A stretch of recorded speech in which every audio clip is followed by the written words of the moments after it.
Panglima Serdadu Eks Trimatra Nusantara, Ruslan Buton, yang diduga menghina Presiden Joko Widodo ditangkap tim gabungan Mabes Polri dan Polda Sulawesi Tenggara. Ruslan Buton dibawa ke Jakarta untuk menjalani pemeriksaan.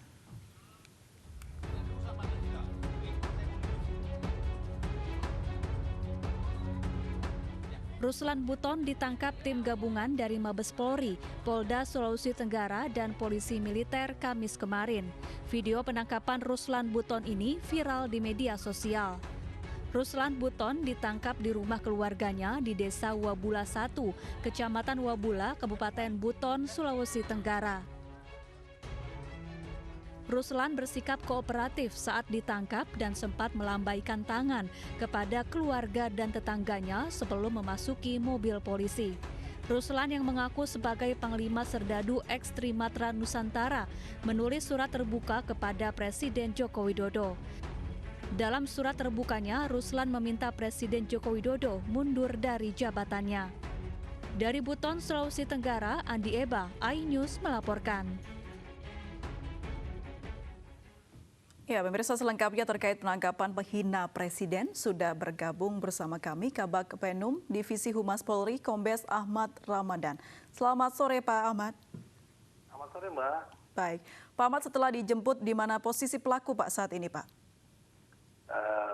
Kami sampaikan dulu Mbak bahwa benar kemarin hari Kamis tanggal 28 Mei 2020 sekitar jam 10.30 tim dari Bareskrim Polri dengan dibantu dari Polda Sultra dan Polres Buton telah melakukan penangkapan terhadap tersangka RB.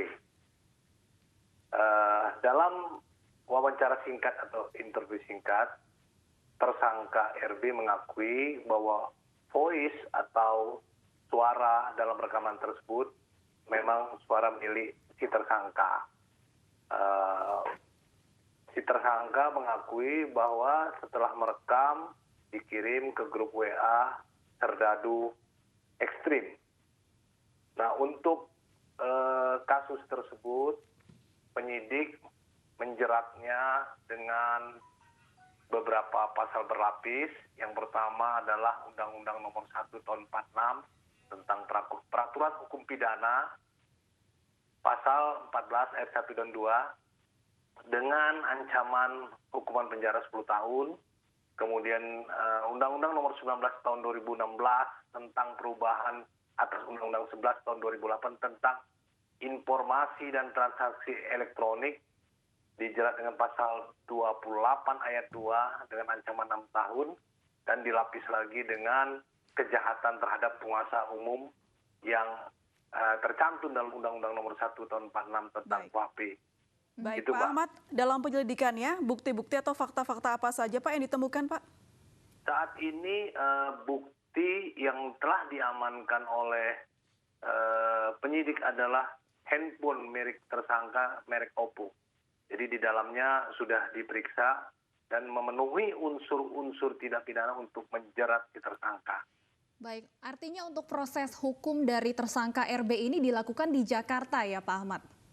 Ya. Setelah ditangkap, tersangka sudah diamankan dan dibawa ke Jakarta dan saat ini ada di Bareskrim. Baik, sejauh ini ada pihak lain Pak yang mungkin kira-kira terlibat dalam hal ini? Saat ini sedang pendalaman penyidikan. Sampai saat ini masih ditetapkan tersangka masih RB sendiri.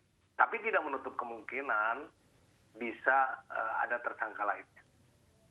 Iya, Pak Ahmad, selain tersangka RB, kemudian apakah sebelumnya kepolisian juga sudah pernah melakukan penangkapan terhadap pihak-pihak yang diduga melakukan penghinaan terhadap Presiden? Karena ini kan aturannya baru dikeluarkan oleh Kapolri awal April lalu ya Pak ya? Enggak Mbak, jadi undang-undang ini seperti saya sebutkan tadi nomor 3 kejahatan terhadap penguasa umum itu, undang-undang itu sudah ada sejak tahun 1946. Baik, Ya, jadi ini bukan hanya terkait dengan penanganan COVID ya Pak? Oh bukan ya, jadi ini undang-undang ini sudah ada, jadi bukan undang-undang baru. Yang undang-undang yang terbaru hanya Undang-Undang 19 tahun 2016. Sedangkan penyidik melapis dengan 3 undang-undang, Pak.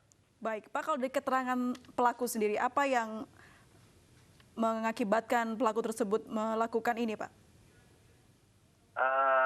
Pelaku belum menyebut itu motifnya, belum menyebut motif apa yang disampaikan terhadap perbuatannya.